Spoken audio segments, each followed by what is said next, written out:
Entity आसपास होती है। दरवाजा कोई खटखटा। सो आज की कहानी है मेरे नानी के घर की कहानी। तो चलिए वीडियो स्टार्ट करते हैं। बात उन दिनों की है जब मैं स्कूल पढ़ा करती थी। जब मैं थी क्लास 11th या 12th में। गर्मी की छुट्टी लग चुकी थी। हम नानी के घर जाने के लिए बहुत एक्साइटेड थे, मैं और मेरी दोनों बहनें। मेरी मम्मी ने कहा कि इस गर्मी की छुट्टी नानी के यहाँ बिताते हैं, 10-15 दिन वहाँ रहकर आएंगे। तो हमने फिर बैग पैक करा और फिर हम जाने के लिए तैयार हो गए।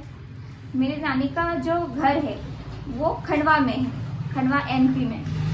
तो हमने सुबह बस पकड़ी और पहली ही बस से हम खंडवा के लिए निकल चुके थे। रास्ते में ओमकारेश्वर पड़ा, नर्मदा नदी पड़ी। ओमकारेश्वर से 100 किलोमीटर दूर खंडवा है। तो हम कुछ टाइम बाद हम पहुंचने ही वाले थे वहां पर। हम सुबह निकले थे तो जाते जाते हमें शाम के 6 बज गई थी। फिर हम पहुंचे। हमने बस स्टैंड पर हमारा सामान, लगेज वगैरह उतारा। जब मेरे नाना जी और मेरे मामा जी हमें लेने आए थे कार से, फिर हम कार में बैठे और घर के लिए निकल गए। फिर हम सब बहुत एक्साइटेड भी थे कि है ना, बहुत दिनों बाद जा रहे हैं नानी के घर पे, तो मतलब बहुत मजा आएगा। मैं और मेरी दोनों बहनें और मेरी मामी की लड़की और है ना क्या कहते हैं मेरी मौसी और उनके लड़का लड़की, बहुत सारे बच्चे इकट्ठा हो गए थे। मतलब हम सब कजन हम इकट्ठा हो गए थे। बहुत अच्छा माहौल हो गया था। फिर क्या, एक दिन की बात है कि हम खेलने बाहर चले गए थे। तो मतलब मेरी जो नानी का घर है वो एक ऐसे एरिया में बना है जो एक मोस्ट हॉन्टेड जगह पे बना हुआ है। मतलब वहाँ है ना शमशान घाट था पहले, और अब वहाँ पे एक कॉलोनी बन चुकी है जिसका नाम है रामनगर। इसलिए वहाँ नाम भी रामनगर रखा गया है ताकि वहाँ पॉजिटिविटी बनी रहे। पर वो जो घर था, जो मेरी नानी के साइड में जो घर था, बहुत बड़ा घर था। मतलब एक बंगला समझ लो आप, बहुत ही बड़ा था। हम बॉल से खेल रहे थे तो खेलते खेलते वो बॉल साइड वाले घर में चली गई थी। मतलब बाहर जो गार्डन था ना वहां चली गई थी। अब सबने कहा बॉल लेने कौन जाएगा, तो फिर मैंने कहा मैं चली जाती हूँ।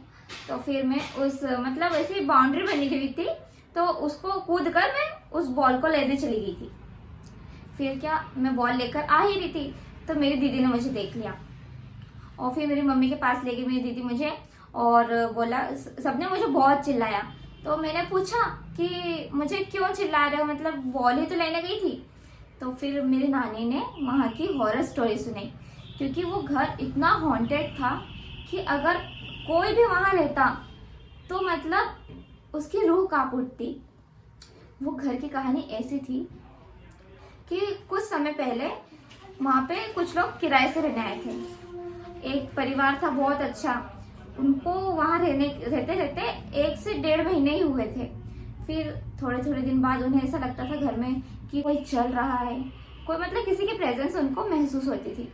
तो फिर उन्होंने वो घर खाली कर दिया था और वहां से वो शिफ्ट कर गए थे। वो घर बहुत दिन तक सूना पड़ा रहा। फिर एक फैमिली ने वो घर को खरीद ही लिया। वो फैमिली सरदार जी की थी। उन्होंने बहुत ही आधी कीमत पे वो घर खरीदा हुआ था। मतलब बहुत ही कम दामों में उन्होंने घर बेच दिया था। तो वो फैमिली वहां पे शिफ्ट करी, वहां पर रहने लगे। बहुत ही बड़ा परिवार था उनका, सरदार जी का। उनके 3 से 4 बच्चे थे और माता पिता थे। वो घर लेके बहुत खुश थे क्योंकि बहुत ही कम दामों पे उनको घर मिल चुका था। फिर क्या, उन्होंने घर शिफ्ट करा, वहाँ वो रहने के लिए आ गए। फिर धीरे धीरे 10 दिन हुए, 15 दिन हुए, 1 महीना हो गया। वो बच्चे, उनके बच्चे जो थे वहाँ वो भी खेला करते थे। कभी छत पे खेल रहे हैं, कभी बालकनी में खेल रहे हैं, क्रिकेट वगैरह। तो उन्हें है ना ऐसा लगता था जैसे रात हो जाती थी तो उन्हें लगता था कि घर में कोई बच्चा दौड़ लगा रहा है। बच्चों ने कभी कभी कहा भी उनकी मम्मी से कि मम्मी, ऐसा लगता है कि घर में कोई दूसरा बच्चा भी है जो हमारे साथ खेलने आता है या दौड़ लगाता है, हंसता है। तो उनकी मम्मी ने कहा कि बच्चे उन्हें मजाक करते होंगे, अब छोटे बच्चों की बात कौन ही सुनता है। तो उन्होंने भी अनदेखा कर दिया। फिर एक रात की बात है, साइड वाली आंटी जब पानी पीने के लिए रात में उठी तो वो किचन में गई। उन्होंने वहां पे देखा कि एक बच्चा हॉल से बाथरूम साइड वो भाग रहा है। उन्हें लगा उनका बच्चा होगा। वो वैसे ही तुरंत भागती भागती अपने रूम में गई। उन्होंने देखा उनके सारे बच्चे सो रहे हैं। फिर उनको लगा डर कि जिसको उन्होंने देखा वो कौन था, कहीं वो बच्चों की बात सच तो नहीं कि घर में उनके अलावा भी कोई और है। यही बात उन्होंने उनके हस्बैंड को बताई। उनके हस्बैंड भी कहाँ मानने वाले थे। उन्होंने भी नहीं सोचा था कि उनके साथ आगे जाके ऐसा कुछ होने वाला है। फिर क्या, वो रहते गए, टाइम बीतता गया। किसी ना किसी की रोने की आवाज़, हंसने की आवाज़ बच्चों की उनको आने लगी। बच्चे वहाँ खेलने से भी डरने लगे अकेले। उनकी जो वाइफ थी वो भी मतलब अकेले जाने में भी उन्हें डर लगने लगा। उन्हें रात में कोई बच्चा दौड़ते हुए अक्सर दिखा करता था। एक काला साया, एक काली परछाई उनका हमेशा पीछा करती रहती। ऐसा लगता था उन्हें कोई ना कोई आसपास से देख रहा है। वो परिवार बहुत ही घबरा गया था। उनके जो फादर थे उन्होंने फैसला लिया कि हम यहाँ पे कुछ पूजा करके देखते हैं या कुछ भी जो उनके इसमें होता है वो करा के देखते हैं, शायद उससे कुछ फायदा हो। पर क्या था, जब बुरी एंटिटी आसपास होती है तो वो आपको पॉजिटिविटी लाने ही नहीं देती है। किसी ना किसी कारण से उनके साथ लॉसेस, फाइनेंशियल प्रॉब्लम आने लगी। मतलब उनका परिवार जैसे कोई तबाह करना चाहता हूँ। सब बीमार होने लगे, सबकी तबीयत खराब होने लगी। मतलब वो घर में इतनी नेगेटिविटी थी कि उनके साथ कुछ भी वहाँ अच्छा हो ही नहीं रहा था। उन्हें हमेशा यही लगता था कि कोई ना कोई उन्हें देख रहा है। फिर उन्होंने एक दिन फैसला लिया कि हमें ये घर बेच देना चाहिए। फिर उन्होंने वहाँ से वो घर को खाली कर दिया और वो घर को बेचकर कहीं और चले गए। और वो घर आज भी सूना पड़ा है। आज भी वहाँ कोई नहीं रहने आया, क्योंकि ये बात आसपास मोहल्ले वालों को पता चल गई थी। फिर थोड़े दिनों बाद मेरे जो नानी का घर है और वो जो बंगला था जो हॉन्टेड था, वो दोनों बहुत आसपास ही आइट साइड ही बने हुए हैं। तो जब से वो फैमिली ने खाली कर दिया था, उसके बाद से जो मेरी नानी का घर था वहां पे भी ऐसे अजीबो गरीबो हरकत होने लगी थी जिसे आप सोच भी नहीं सकते हैं। हम गए थे, हम वहाँ रहने लगे। 10-15 दिन हो गया था। हम सो जाते थे जल्दी, बच्चे थे तो उस टाइम पे जल्दी सो जाते थे। हम 9-10 बजे सो जाते थे। फिर एक बार की बात है, रात में वहाँ उस घर से ऐसी आवाज़ आती थी, जो मेरी नानी का घर था उसकी छत पे ऐसा लगता था कोई, जैसे कांच की बोतल आती है ना, वो कोई फेंक रहा है, गुड़का रहा है। कांच की बोतल बजने की आवाज़ आने लगी छत से। मेरी मम्मी ने मेरे नाना जी को उठाया, उनको कहा कि छत से आवाज़ें आ रही है, आप एक बार चेक करके आओ, कोई चोर वगैरह तो नहीं आ गया है। मेरे नाना जी बहुत बहादुर थे, वो गए देखने के लिए। उन्होंने सीढ़ी चढ़कर देखा तो है ना, वहाँ उन्हें कोई नहीं दिखा। वो चेक कर आए तो उन्होंने बोला कि हो सकता है आइट साइड से आवाज़ आती हो। पर आइट साइड से कहाँ से आवाज़ आती, क्योंकि घर में तो हॉन्टेड था, तो वो घर खाली हो चुका था। मम्मी ने सोचा हो था कि ठीक है ऐसे ही आवाज़ आ गई होगी। पर फिर क्या, ये बातें एक दिन की नहीं थी। रोज़ वही आवाज़ आने लगी, रोज़ वही, कोई बॉटल गुड़का रहा है। फिर कुछ दिनों बाद फिर से बोतल की आवाज़ें आने लगी। ऐसा लग रहा है कि कोई ना कोई छत पर है। मेरे नाना जी फिर चेक करने के लिए एक बार और गए थे, फिर भी वहाँ उन्हें कोई नहीं दिखा, कोई नजर ही नहीं आ रहा था। फिर वो आकर वापस सो गए। फिर उन्होंने नाना जी ने मामा जी को बताया। धीरे धीरे बातें घर में फैलने लगी। फिर उन्होंने सोचा कि हम भी कुछ पूजा पाठ करा लेते हैं। तो मेरे मामा जी ने वहाँ पूजा पाठ कराई छत वगैरह पे।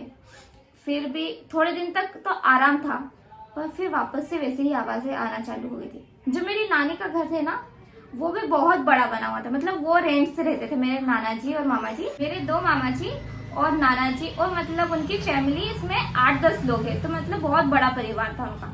वो जो घर था वो डबल स्टोर घर था। तो ऊपर एक नए किराएदार रहने आए थे। तो वो एक आंटी थी और एक अंकल थे। उनका कोई बच्चा बहुत छोटा था, तो मतलब है ना, वो रहने के लिए शिफ्ट हुए थे नए नए उन्हीं नानी के घर के ऊपर। एक रात की बात है, उन्होंने देखा कि है ना छत से आवाज आ रही है। तो वो आंटी थी, वो बहुत दूर थी, वो गई देखने के लिए कि कौन है, शायद मेरे मामा जी होंगे, छत पर टहलने गए होंगे, उनको ऐसा लगा। तो उन्होंने देखा कि छत के सबसे कॉर्नर में जहाँ टंकी रखी रहती थी वहां 2 लोग खड़े हैं वेंटिलेशन के पास में। सफेद कपड़े में वो 2 लोग उन्हें नजर आए। उनको लगा कि शायद नीचे वाले भैया होंगे, वो आए होंगे ऊपर टहलने के लिए। पर यहाँ तो बात कुछ और ही थी। उन्होंने आवाजें लगाई, सीढ़ियों से ही उन्होंने आवाजें लगाना चालू किया, भैया भैया, पर आवाज उन्होंने कोई रिस्पॉन्स नहीं किया। फिर उन्हें लगा कि हो सकता है शायद आए होंगे, सुबह पूछ लूंगी कि क्या करने आए थे, मतलब छत पर। रात बीत गई, अगले दिन हुआ, मेरे मामा जी से वो आंटी ने पूछा कि भैया आप छत पे आए थे क्या कल रात को, और है ना बांस के जो डंडे रहते हैं वो बजा रहे थे क्या, मतलब उससे आवाजें आ रही थी। तो मेरे मामा जी ने कहा कि नहीं, हम तो घर के अंदर ही थे, हमें छत पे क्या काम रहेगा जाने के लिए। तो फिर उन्होंने बताया कि रात को उन्होंने 2 आदमी देखे पूरे सफेद कपड़ों में। तो मतलब वो समझ गए कि यहाँ कुछ ना कुछ बातें तो है। फिर वो आंटी ने भी वो घर से खाली कर दिया, उनको लगा कि यहाँ रहना सही नहीं होगा। फिर वो आंटी ने कहा कि मैं तो यहाँ से मकान शिफ्ट कर रही हूँ, पर आप भी यहाँ मत रहो, क्योंकि यहाँ पे बहुत नेगेटिविटी है, यहाँ आपके लिए भी रहना सही नहीं होगा। तो मेरे मामा जी ने सोचा कि ठीक है, थोड़े टाइम बाद शिफ्ट कर लेंगे, अभी इतनी भी कोई अर्जेंसी नहीं है कि तुरंत हमें वहाँ से घर खाली करना पड़े। वो आंटी तो वहाँ से घर शिफ्ट करके चली गई थी। फिर कुछ टाइम बाद मतलब जो मेरे मामा जी का घर है, मतलब जो मेरे नानी का घर है, वो ऐसा बना हुआ है कि दो मेन डोर है उनके। एक साइड से हॉल और पूरा 1 BHK बना है, और एक रूम सेपरेट बना हुआ है, जो जहाँ पे मेरी मामी और मेरे मामा जी रहते हैं, और उनका लड़का रहता था। उनका लड़का 4-5 साल का था। तो एक दिन की बात है, मतलब रात के टाइम पे मेरी नानी सो रही थी। तो उनकी नींद खुली अचानक से 12-1 बजे के टाइम पे। तो उन्होंने देखा उनके बेड के जस्ट साइड में एक छोटा बच्चा खड़ा है। उनको लगा कि शायद वो निहाल होगा, मेरे मामा जी का लड़का वो होगा, उन्हें ये लगा। तो उन्होंने आवाज भी दी, निहाल यहाँ क्या कर रहा है, चले जाके सो जा। कोई रिस्पॉन्स नहीं आया। फिर एकदम से वो बच्चा भाग गया वहां से। उनको लगा कि वो भी नींद में थे, तो उन्होंने इतना ध्यान नहीं दिया, वो सो गए। अगले दिन वो सुबह उठ के उन्होंने पूछा कि निहाल आया था क्या, मतलब। तो उन्होंने बोला मामी ने कि नहीं, वो तो हमारे पास सो रहा था, और वो कैसे आएगा जबकि गेट लॉक है, आप गेट लॉक कर दोगे तो बाहर से कोई बच्चा कैसे आ जाएगा, बताओ। वो समझ गए कि वहां रहना उनके लिए सही नहीं होगा। तो फिर क्या था, उन्होंने भी वो घर खाली करने के बारे में सोचने लग गए। फिर मेरी नानी ने जब वो देखा, उसके कुछ दिनों बाद से मेरी नानी की तबीयत बिगड़ने लगी, खराब होने लगी।